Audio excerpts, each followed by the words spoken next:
Welcome to 360 Viral Trends TV, your number one hub for raw, unfiltered and fearless coverage of viral trends and global news that matter, especially across Africa and around the world. If this is your first time here or you have been watching without subscribing, please pause for a moment, hit that like button, subscribe and turn on the notification bell.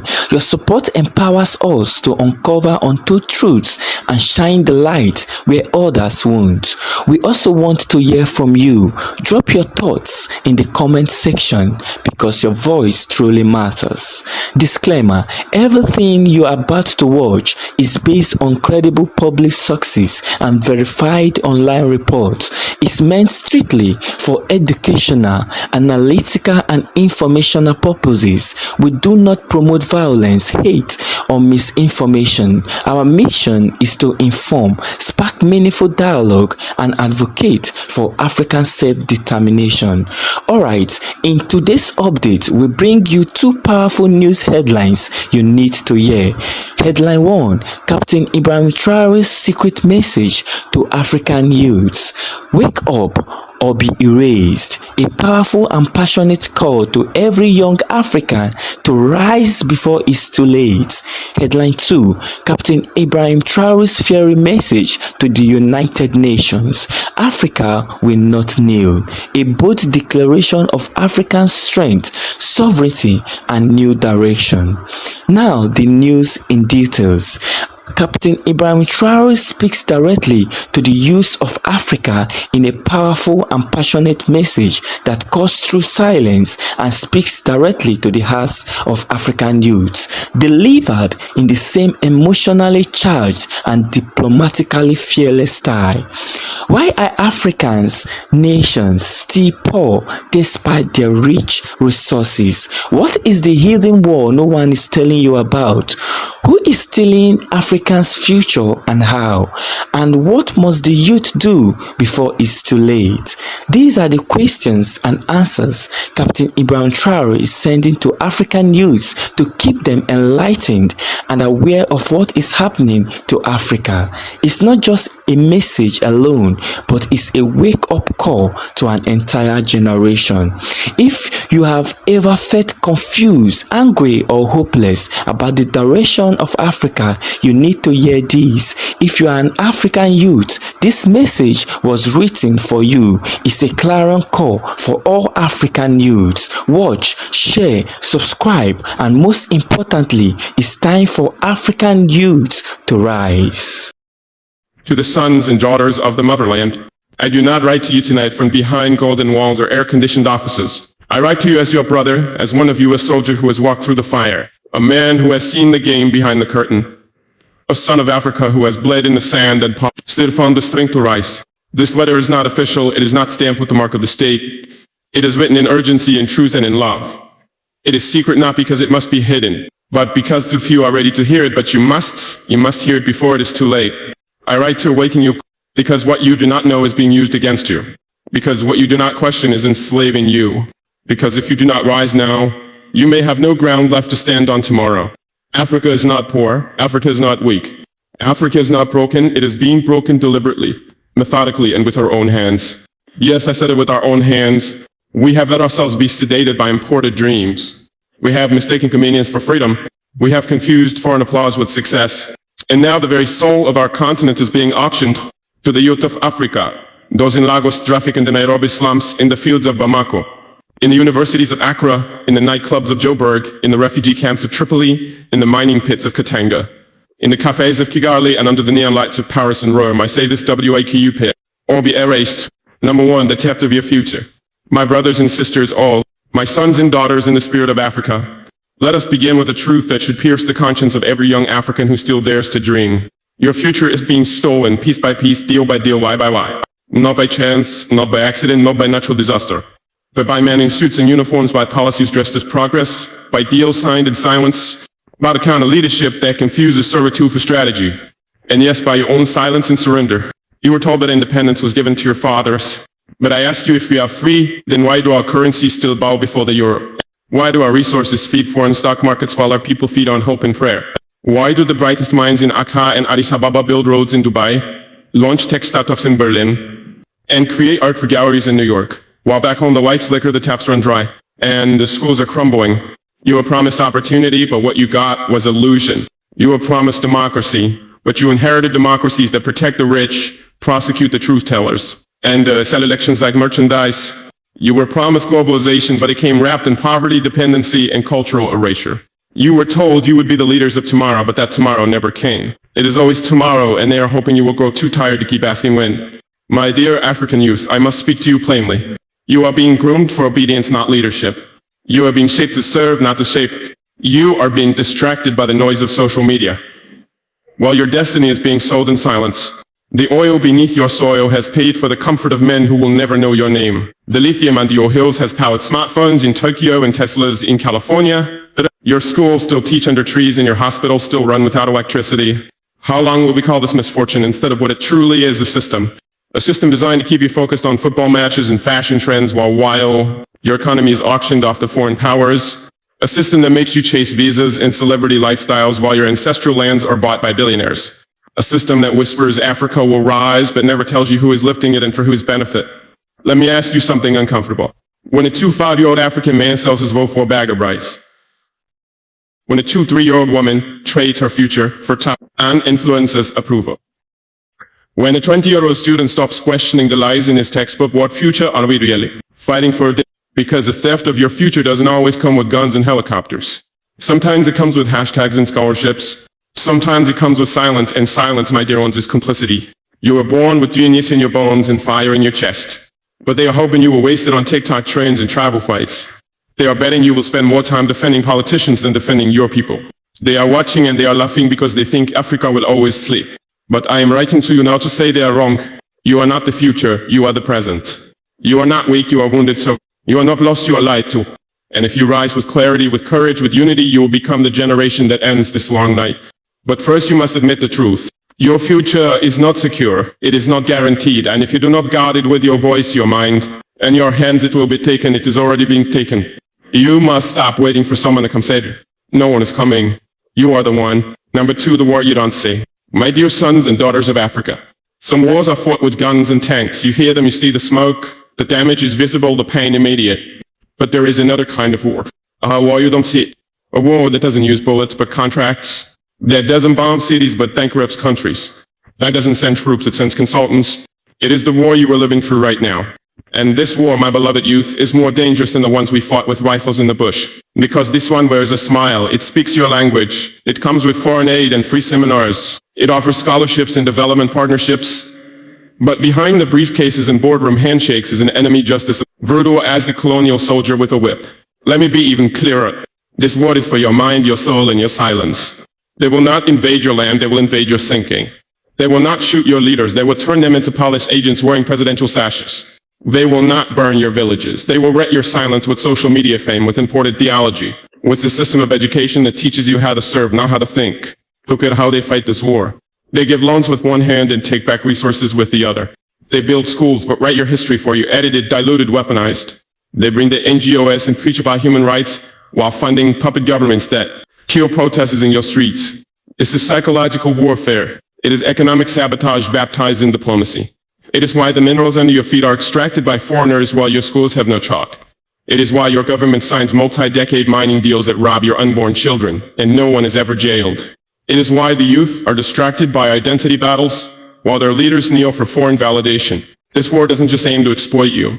It aims to erase your memory of who you are, erase your anger at what was stolen, erase your urgency to stand up before it is too late. And I must tell you, many of your so-called leaders are collaborators in this war. They have traded your sovereignty for status, your people's pain for private jets, your national wealth for foreign praise. They wear traditional clothes during independence celebrations but sign away your independence behind closed doors. They sing Pan-African songs at summits but speak in the accents of their masters. They are trained in nation building by the very nations that build empires on our backs. In the media, they are not just telling lies. They are manufacturing forgetfulness. They want you to forget Patrice Lumumba, forget Thomas Sankara, forget Amilcar Cabral, forget the fire that once lived in our bones. They want you to remember celebrity gossip, not the blood-soaked treaties that still govern your borders. They want you to argue over who speaks better English rather than who is selling your country to the highest bidder. But the truth is still here. And I am writing this because you must wake up before it is too late. You must realize that every time you shrug and say that's just how Africa is, you are surrendering. Every time you ignore an election stolen in broad daylight, you are surrendering. Every time you scroll past corruption and say, it's not my business, you are feeding the enemy. Because this sport thrives on apathy. It wins when you choose comfort over confrontation. It wins when you think only of survival, never of sovereignty. It wins when you believe that this is the best Africa can be. But I am here to tell you they are afraid. Not of your weapons, not of your numbers. They are afraid of your awareness. Because once you see the war, you cannot unsee it. Once you name the enemy, you cannot unknow it. And once you decide to fight back not with violence, but with clarity, unity, and purpose, you become dangerous. The war you don't see is real, but so is your power. Do not waste it. Do not wait for permission. You were born in the fire. You were raised on resistance. And if you rise now, eyes open, hearts firm, this war can be won. Number 3, Africa is not poor. It is being looted. My beloved sons and daughters, let us destroy a lie today. Africa is not poor. Let the world hear it. Let the continent hear it. Let the youth whisper it to each other in the classrooms, in the markets, in the fields, and across every digital corner of our world. Africa is not poor. It is being looted. We were never poor.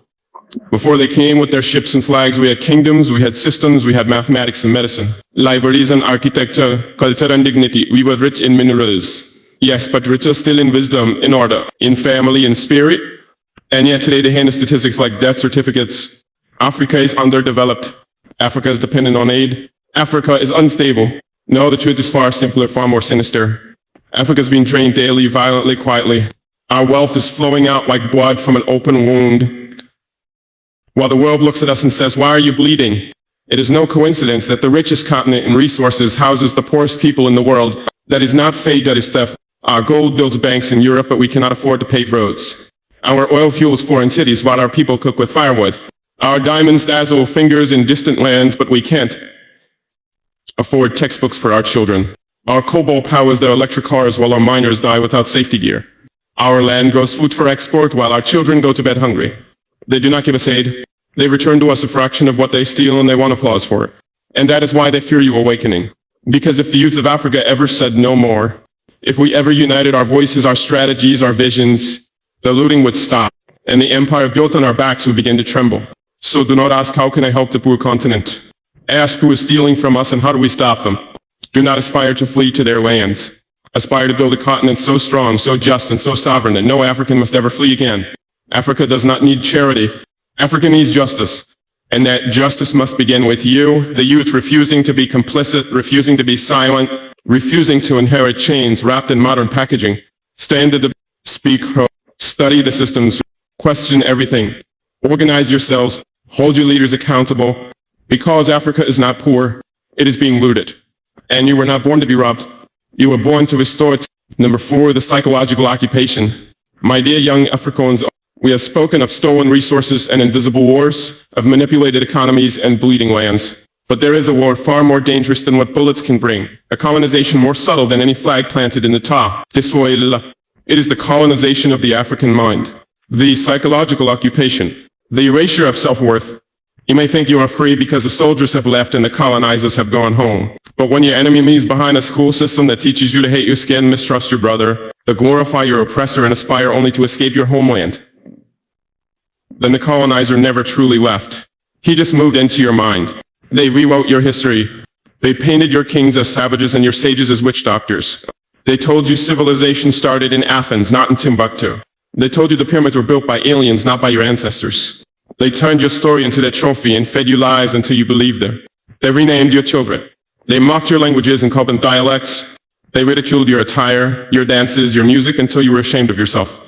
They taught you to bleach your skin, straighten your hair, and call that progress. They sold you dreams of escape. They told you the future lies in Paris, London, New York. Never in Bamako, Kigali, Accra, or Ouagadougou. They planted a seed of inferiority so deep that even when you win, you still feel second class. This is not accidental, this is programming, and a colonized mind will protect the chains around its own neck and call it tradition. You scroll through social media and see success as foreign yachts, luxury brands, English accents, Ivy League diplomas. You do not see your local farmer, teacher, or entrepreneur as a hero. You do not see your own village as worthy of building, because you've been taught to dream in someone else's language. Young African, they give you mirrors that reflect back shame, not pride. But I tell you today, there is nothing wrong with being African. There's something wrong with being taught to be ashamed of it. They taught you that corruption is African, that war is African, that incompetence is African. But they do not teach you that it was European powers that drew artificial borders across your continent, ignited tribal wars, assassinated your best leaders and armed dictators in exchange for control. No, they will not teach you that part. Because if you knew the full truth, if you understood the full weight of what they did and what they are still doing, you would rise up. You would reclaim your mind. You would unlearn their lies. You would start building anew. You see, the final battlefield is not land. It is identity. And that is where the war is raging the most, in your subconscious, in your values, in your dreams. This is why they bombard your media with violence, chaos, and hopelessness. So you will believe that it's all Africa is. This is why African excellence is never celebrated in their textbooks or news cycles. So you will believe you are cursed to always be behind. But you are not behind. You are being held back by a mental cage. And here is the most painful truth. A cage you do not see is a cage you will never try to escape. So my beloved youth, I ask you, what are you consuming? Who is telling you who you are? What images shape your perception of self and your continent? And when will you begin the inner revolution? Because until the African mind is free, no amount of foreign aid, new infrastructure, or change governments will ever set you free. Freedom must begin in the mirror. We must restore our pride. We must rewrite our story. We must build an education system that teaches truth, not colonial echoes. We must celebrate our languages, our art, our indigenous knowledge.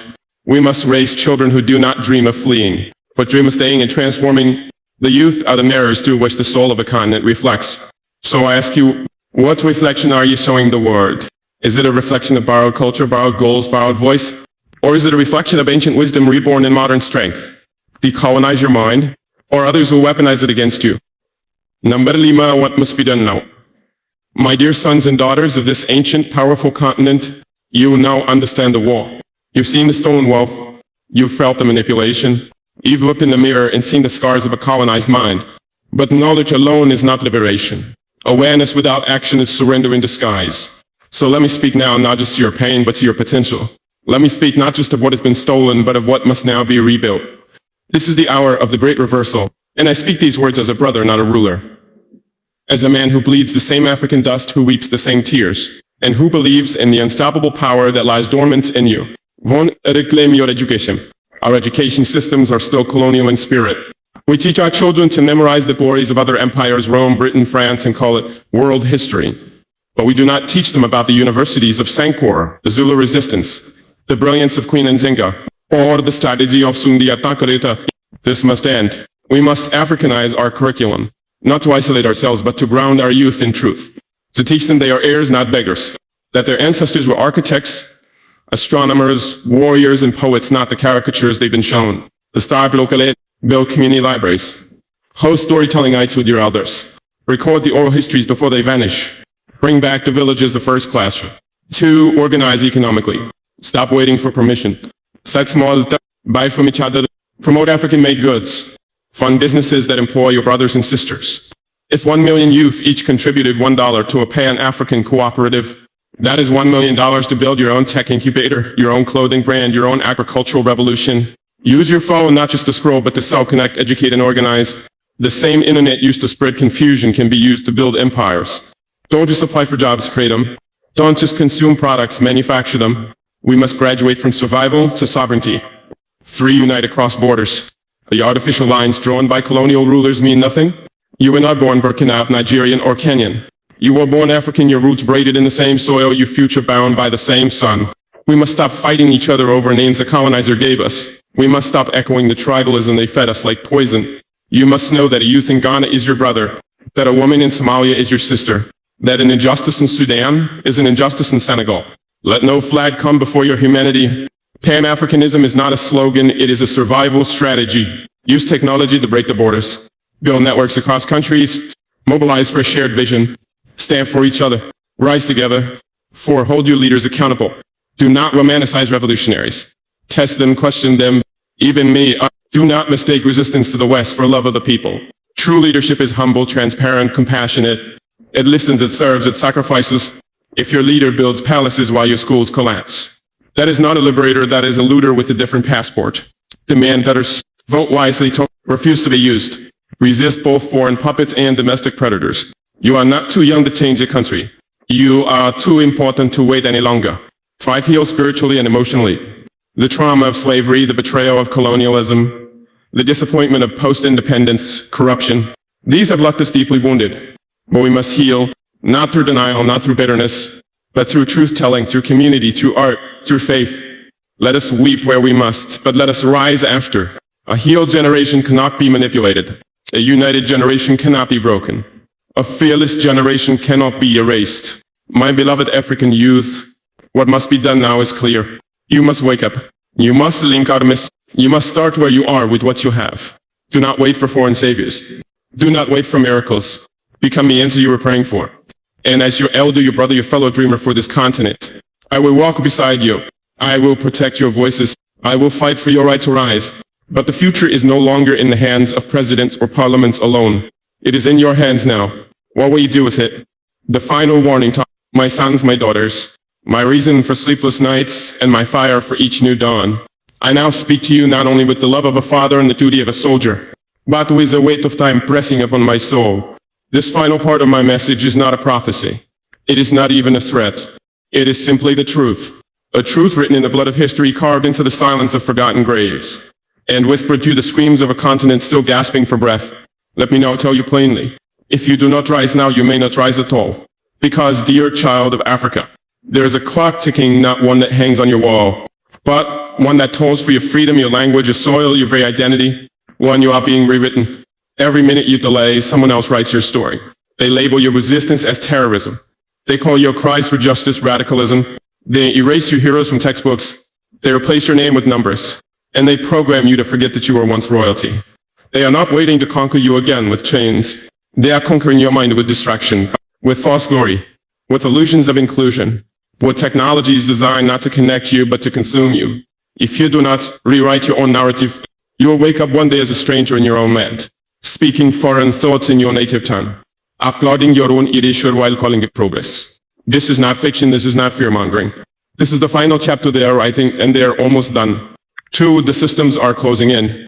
Global systems, economic, military, digital, are being designed without you in the room. You will soon find yourself in a world where your data is owned by outsiders, your economy dictated by foreigners, your health monitored by systems that never heard your story, your resources traded without your consent.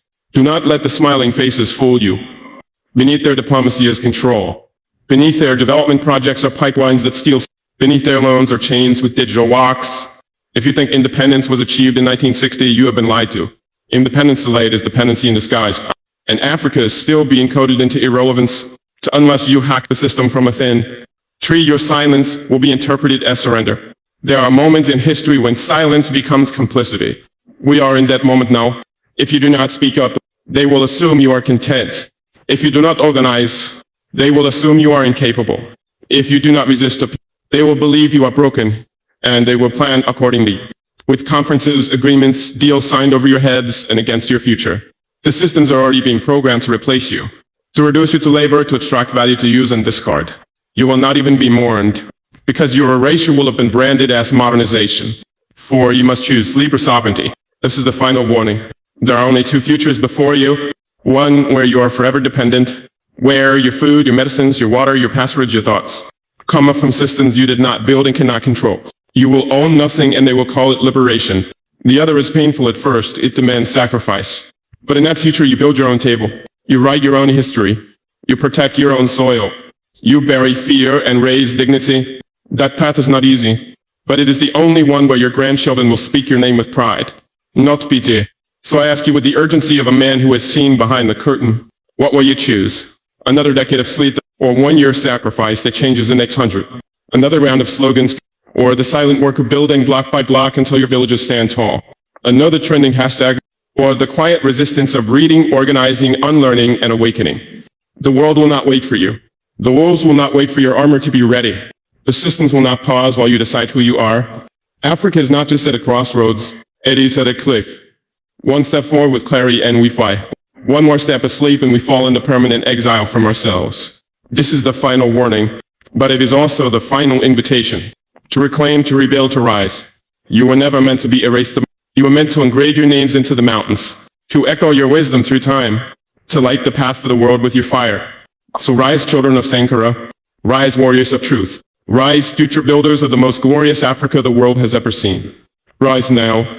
My beloved children of Africa, before I lay down my pen and close this letter sealed by conviction, allow me to speak once more not as your president, but as your watchman on the wall, your elder in the wilderness, your voice echoing through time like a drumbeat of truth. I speak now from the soul of our ancestors. I speak now from the hopes buried in unmarked graves. I speak now from the sun-scorched soil that still remembers your names, even if you have forgotten them. To every youth reading these words with burning eyes, to every child born into silence yet destined to roar, to every mother nursing the revolution in her womb, and to every father breaking his back, so the next generation might stand. May this benediction ignite the warrior in your blood. I bless your eyes that they may open and never close again, to see truth beyond propaganda, to see light in the shadow of deception, to recognize your enemy not by scheme but by strategy. I bless your ears that they may hear the cries of history, to hear the unspoken pain of stolen generations, to recognize the hidden call to leadership inside every insult. I bless your hands that they may no longer beg, but build, defend, create, and cradle the future of a free Africa. I bless your tongue that it may speak not just of your struggle, but of your victory, your unity, your destiny. I bless your heart that it may burn not with hatred, but with holy fire, the kind of fire that purifies systems and forges empires anew. And above all, I bless your soul with remembrance, that you may remember who you were before they told you who to be, what your land was before they drew borders, what your spirit carried before it was colonized by shame, what your purpose is not to survive but to transform. You are not lost, you are rising to, you are not broken to, you are rebirthing to. The time of waiting is over, the season of mourning has passed, the hour of restoration is here. Let the rain of wisdom fall upon your deserts. Let the bones of forgotten heroes shake beneath your feet. Let your minds no longer be colonized by comfort. Stand tall, my African youth, with courage in your chest and your ancestors at your back. The future is watching. Heaven is waiting. Rise now and write a new covenant with destiny. For if Africa is to rise on, it shall not be by the old, nor by the foreign bookwords. It shall rise because you remembered who you were. May the spirit of Sankara guard your dreams. May the winds of Nubia guide your steps. May the fire of Patrice Lumumba awaken your blood. May the tears of your mothers water the seeds of your liberation. And may God Almighty, who watches over the oppressed, walk beside you as you reclaim what was never truly lost. Up next is a powerful and unforgettable speech to the United Nations. Captain Ibrahim Traore of Burkina Faso delivers a bold message that is shaking the world. His emotional and fearless words break through the noise, speaking for Africa, a continent fed up with being used, judged unfairly, and silenced for too long. From unfair economies to colonial wounds, to the lies of world leaders and the daily struggles African youth face. President Traore makes one thing clear: Africa will not kneel, not anymore.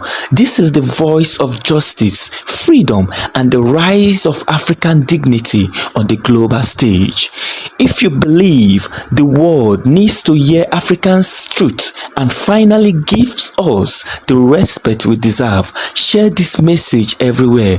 Don't forget to subscribe for more real, powerful speeches that shake the system and awakens minds. Honorable delegates, heads of state, leaders of nations, distinguished representatives of peoples great and small, I greet you not as a career diplomat, nor as a man bred for banquet halls and handshakes. I do not come to you speaking the rehearsed language of polished politics. I come to you as a soldier of my people, as a guardian of a wounded land, as a son of a continent that has carried the cross of the world, yet has never worn its crown. My name is Captain Ibrahim Traore, President of Burkina Faso, and today I speak not only for the 22 million souls in my nation, but for a continent whose stories have been twisted, whose pain has been ignored, and whose dignity has been repeatedly auctioned off at the altar of foreign interests.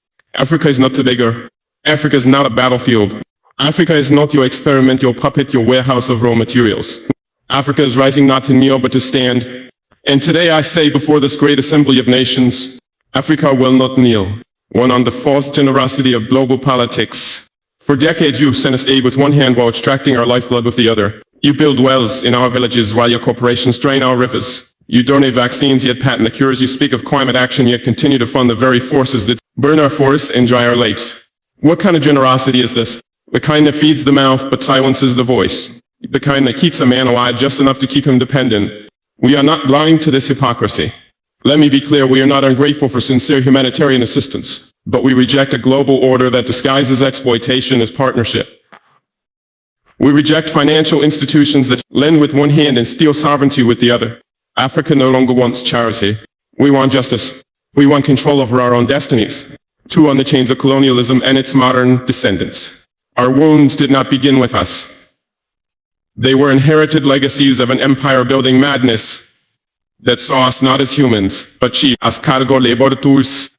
My ancestors were not consulted when maps were drawn with rulers and compasses in Berlin. The borders of Burkina Faso, like those of many African nations, were not carved by our ancestors, but by men who had never stepped foot on our soil, who knew nothing about languages, our tribes, or our spirits. Today, colonialism has a new face. It wears suits, it hosts forums, it signs contracts in Geneva and Paris and Washington. But it still takes without consent. It still dictates instead of dialogues. It still silences instead of listening. If you want to talk about peace, then let's begin by unlearning the arrogance that peace is something only you can teach us. 3. On resource exploitation and the myth of development. They call us developing as if the theft of centuries did not set us back. As if the gold from our lands, the diamonds from our rivers, the oil beneath our feet did not build the very skyscrapers in Dun, which this assembly sits. Let us speak plainly. Burkina Faso is rich. Africa is rich. Rich in minerals and culture and wisdom and youth. But you have taught us to measure richness in GDP and export value.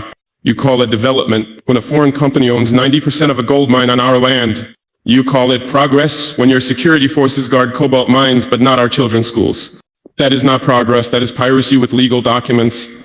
From now on we will define development on our own terms. Development that puts children in classrooms, not minerals on cargo ships. Development that respects the land, the people, and the soul of a nation. 4. On sovereignty and interference. Why is it that when an African nation makes independent choices we are called unstable? Why is it that when we seek military cooperation outside the colonial sphere, we are labeled a threat? Burkina Faso has chosen to walk a path of sovereignty that is not a threat to peace. It is a declaration of adulthood. We are no longer under your guardianship. We are no longer your junior partners in diplomacy. We are a free people. If a nation chooses partners that respect it rather than exploit it, that is not rebellion. That is wisdom. Let it be known, no foreign power will dictate the alliances of Burkina Faso. We will build relations based on mutual respect, not historical guilt or present-day intimidation. 5. On terrorism and manufacture wars. You ask why there is violence in the Sahel. You ask why our youth take up arms. But you do not ask who benefits when our minds are guarded by private mercenaries, while our villages are left vulnerable. You do not ask how weapons arrive in deserts that produce no steel.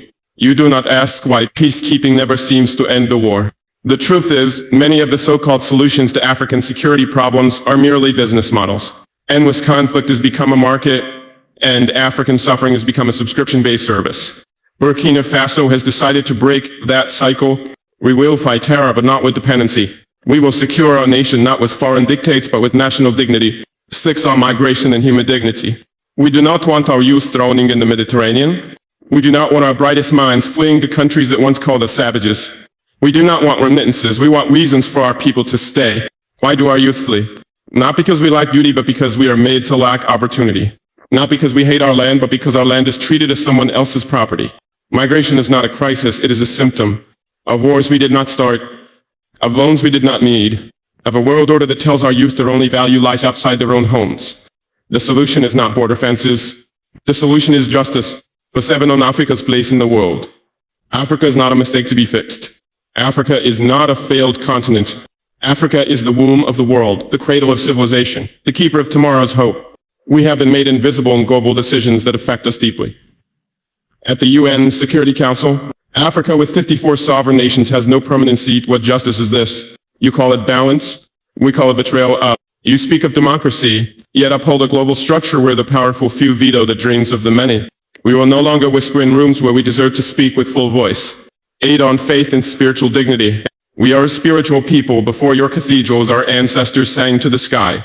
Before your missionaries, we knew the language of the rivers and the laws of the sacred forest. Christianity came, Islam came, and we received them not as slaves but as seekers. But now we ask, will the church and the mosque stand with us, truly with us, when all people are displaced by greed, masked as globalization? Will your pulpits echo our cries or only repeat the songs of the powerful? Faith, too, must be decolonized and must walk with the poor, not the privileged. 9. On unity among African nations. This is not a speech from one country. This is the stirring of a continent. You see Mali, Niger, and Burkina Faso forming a new bond. You fear our unity. Why? Because it threatens the myth that Africa can only rise under your supervision. We are uniting not to wage war, but to wage dignity. To pool our courage, to share strength. To protect each other when the world turns its back. Pan-Africanism is not a dream. It is our lifeline, and we will build it stone by stone, heart by heart, with or without your approval. 10 to the youth of Africa. To the young boy selling oranges by the roadside. To the girl who walks 10 kilometers to attend school. To the child whose only toy is a stone but who dreams of stars. You are the reason we fight. Do not believe the lie that your continent is cursed. You are the blessing. Do not envy foreign passports. Be proud of your name, your land, your roots. The world may not applaud you now, but the future will speak your name in honor. 11 final words we will not kneel. I do not come to declare war, I come to declare will. So we will not kneel to fear. We will not kneel to foreign banks. We will not kneel to outdated empires masquerading as friends. Africa is not asking for a seat at your table. We are building our own a table where no child eats last. Where no nation is silenced because it lacks nuclear arms. Where justice is not filtered through the lens of race or history, but shared as breath is shared. This is our vision and this is our vow. Let the world hear it today and always. Africa will not kneel. Thank you.